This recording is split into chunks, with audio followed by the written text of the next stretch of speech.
Well, hello. I'm Aaron, and I told you I don't weigh 475 pounds. I just look like I do when I film those videos that we've made, the tales from the sorry chair. Well, today we're going to do a little thing out on the road.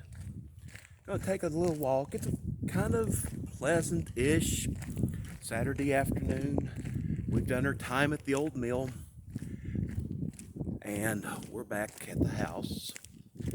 Took a decon shower, got some sweats on. Gonna go for a little bit of a walk, just a little walk, and we're taking you along. And we're taking you along because we're gonna do another exercise. It's an exercise you may have been doing. It's an exercise you may have done. It's called the ever-loving game of what if. It's a game of what if. And you know how to play the game of what if. There's one rule in the game of what if. And the one rule is not that there are no rules. That is not the rule of the game of what if. In the game of what if, well, as Dandy Don Meredith put it in his cameo appearance on an episode of King of the Hill, ifs and buts are now candy and nuts. So, the object of the game is to find out just exactly how merry Christmas is going to be, now that ifs and buts are candy and nuts. And, well, that's not necessarily a guarantee that Christmas will be merry. It might not be merry, but that's why we play the game of what if, to see just exactly what's going on. So how do you play the game of what if? It's simple. You take what's happened, or what's happening, and you change something about it. You change one parameter about what's going on, and then you noodle through what kind of differences will be made in terms of the change. You know the deal. And like I said, this is a game of what if you may have been playing already. You may have played it already. You may be in the process of playing it now. All right, so what we're going to do is just play the simple game of what if in terms of what if 2020 was a normal year. What if there was no pandemic? And we're thinking about the cruise community, where I do a lot of hanging out on the YouTube machine. And we're going to think about it. What would be different about now if 2020 were a regular year, if it were a normal year? Some of the calls are going to be easy. Like, for example, if 2020 were a normal year, there'd be an awful lot more cruise content on your YouTube machine. And that would be due to the simple fact that all those cruises that all you people out there have been moaning and groaning about, like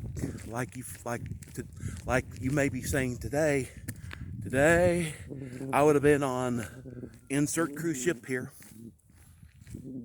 and I'd be in Cozumel and Mr. Sancho's getting tore up from the beach up. You know, well, if 2020 were a normal year with no pandemic, no CDC no sale order, well, guess what?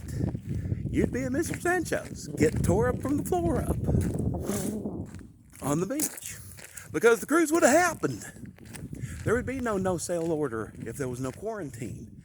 So as a result, you'd have gone on your cruises. Those who vlog on cruises would have vlogged on cruises, and they would have uploaded them and shared them on the YouTube machine. So there'd be a lot more cruise content, brand new cruise content, than there is now, than there has been this year. That's an easy call. You want to know a more difficult call? A more difficult call would be the live stream action.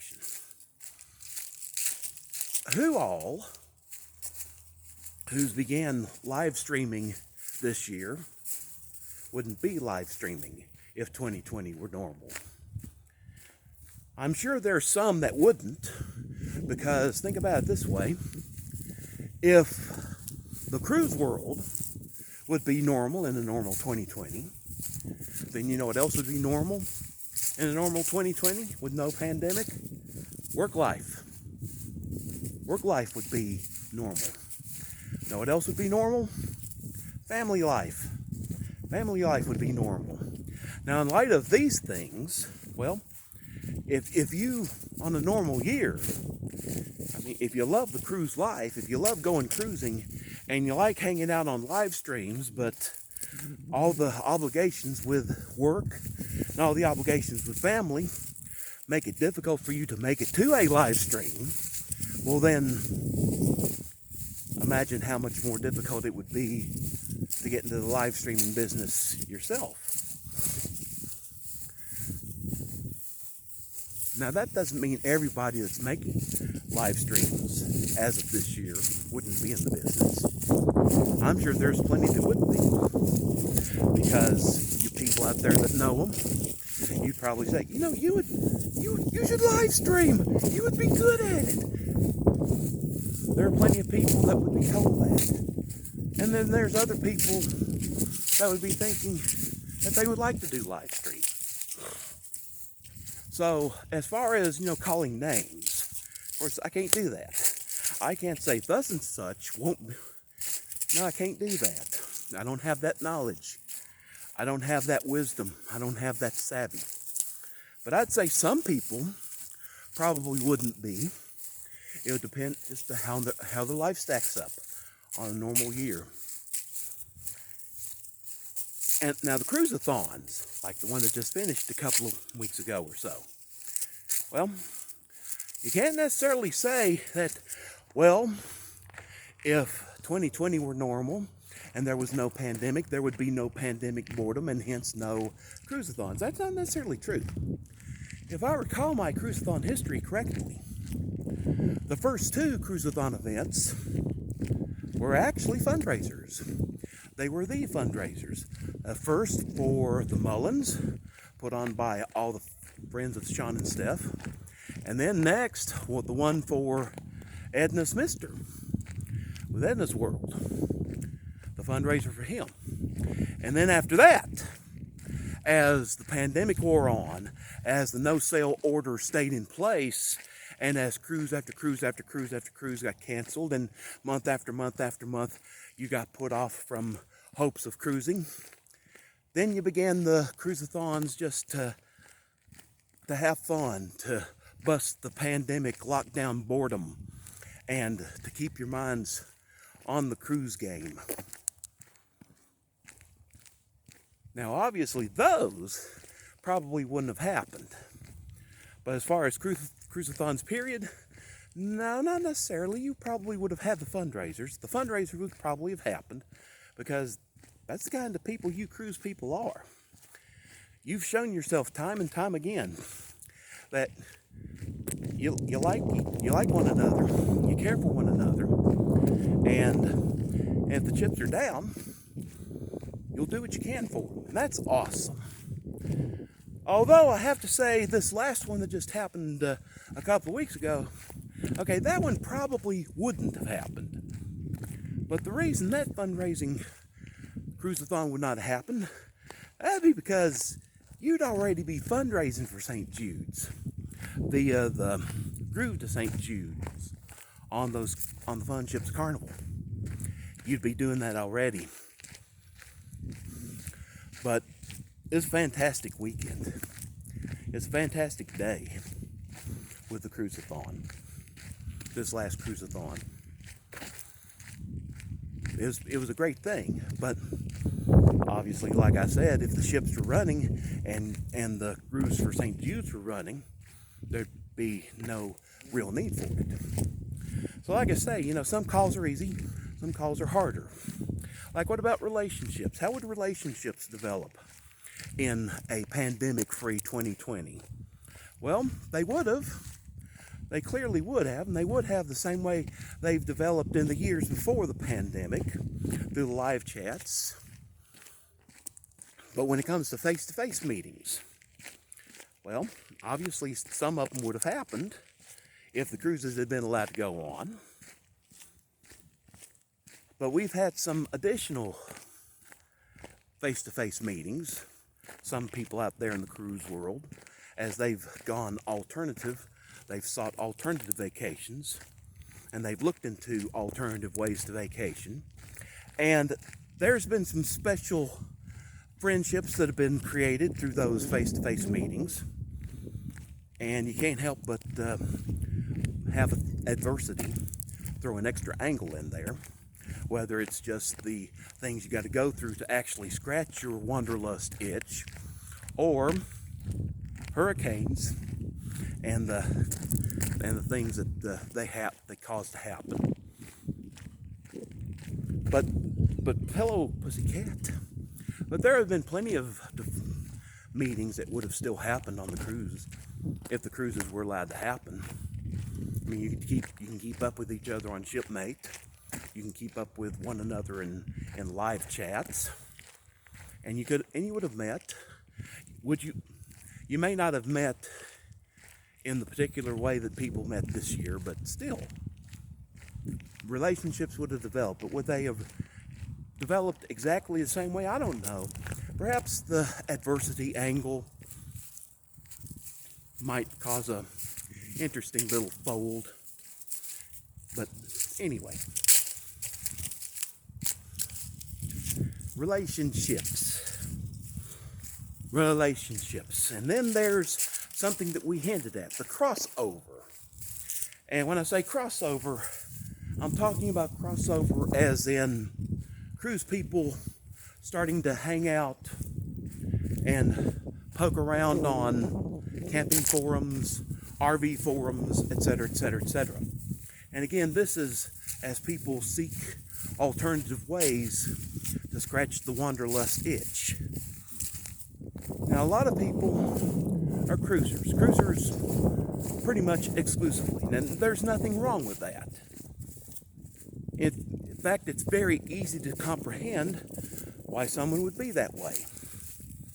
You can have a vacation that puts you in numerous locations, of course, depending on how many ports of call that you have.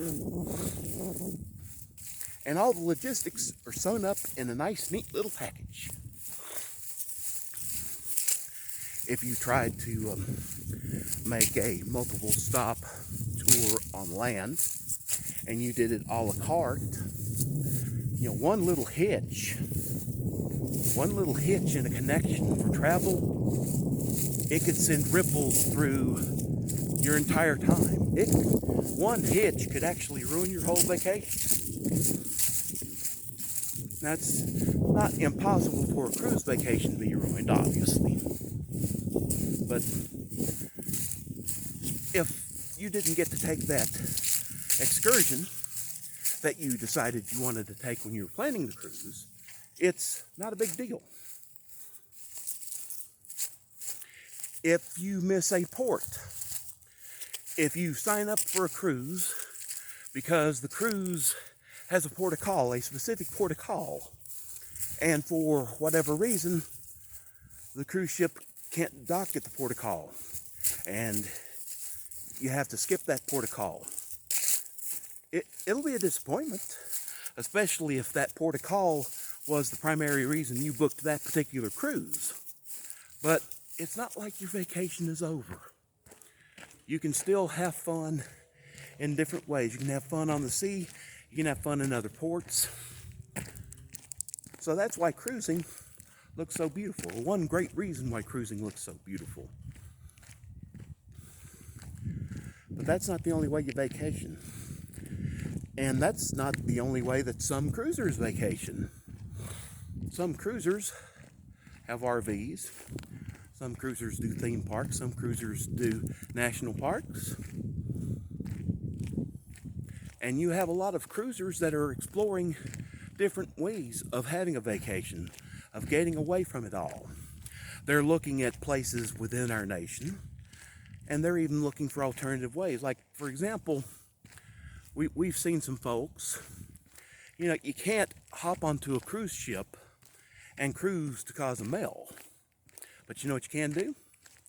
You can hop a plane and you can fly to Cancun and you can stop off at a resort. And that's what a lot of people have done. It's an alternative vacation as opposed to a cruise around multiple ports. It's the all-inclusive in one particular place, which some folks might not think would be as fun as a cruise that goes to multiple places, but hey, you're out of the country. You're away from your humdrum existence that's hummy-drummier because of this crazy Mambo 19 stuff that's floating around. You're in tropical climates, or at least tropical for that month. You're in front of a different color of water, a big body of a different color water. And you know what? It works. There's some folks out there on the interweb, on the YouTube machine. Ask them, it works. Now, if 2020 were a normal year, you probably wouldn't see quite as much crossover. I mean, there still is some. You still have people that have feet in the cruise world and feet in the RV world, like that. But you would have had quite so many looking into it. And I just thought of this one today. We're playing the game of what if. Ifs and buts are candy and nuts, and our candy and nuts for this game of what if is no pandemic, no CDC, no sale order. How would this affect the cruise world? And I can't help but think that one way that the cruise world would have been effective by a pandemic-free 2020 is there would be a bunch of ships that are on the sea that are now in scrapyards. I kind of believe that. Like I said, I just thought of that one today.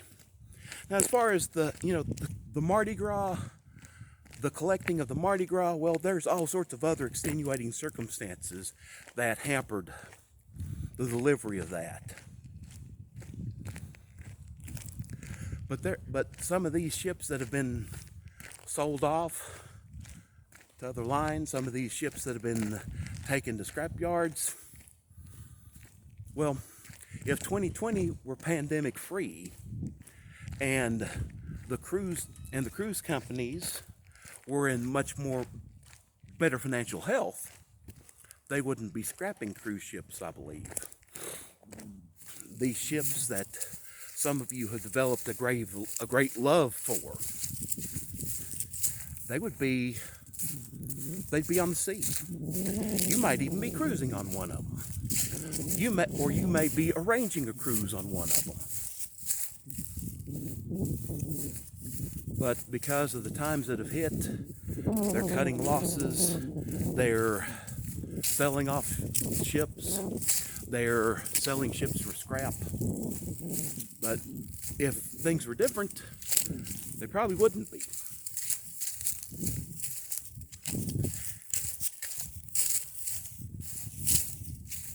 And there you have it. A quick and dirty little game of what if.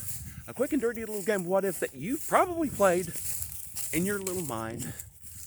And, if you want to compare notes, feel free to. So today is December 19th. And like we said, we're just out and about. And again, like I said, demonstrating to you, I don't weigh 400 pounds. I just look like I weigh 400 pounds with this baggy shirt. And stay tuned for more crazy things like this. This could be a segment. Walk with Aaron. Walk with me. And I'll give you a piece of my mind. But don't worry, I won't charge you much for it. Just some food for thought. Some bubble gum for the cruising soul, if you will. So anyway, my name's Aaron, and we've been on a nice little walk. I'm still going to continue because, like I said, I don't weigh 400 pounds, but I'm still a pretty healthy chunk of a fella. And I can stand to lose a little, and we're working on that. Hello, pussycat. That is Hobo Kitty, also known as Nibbles. Exile Kitty is in the house. Although we might step up to the door here in a minute on another lap, and we'll see if she's interested in coming out. Well, I hope you enjoyed this little round of What If, everybody's favorite game that we all love to play, but can't seem to win at. Oh well. Well, all right. Hope you've enjoyed this little walk, and we'll walk again soon.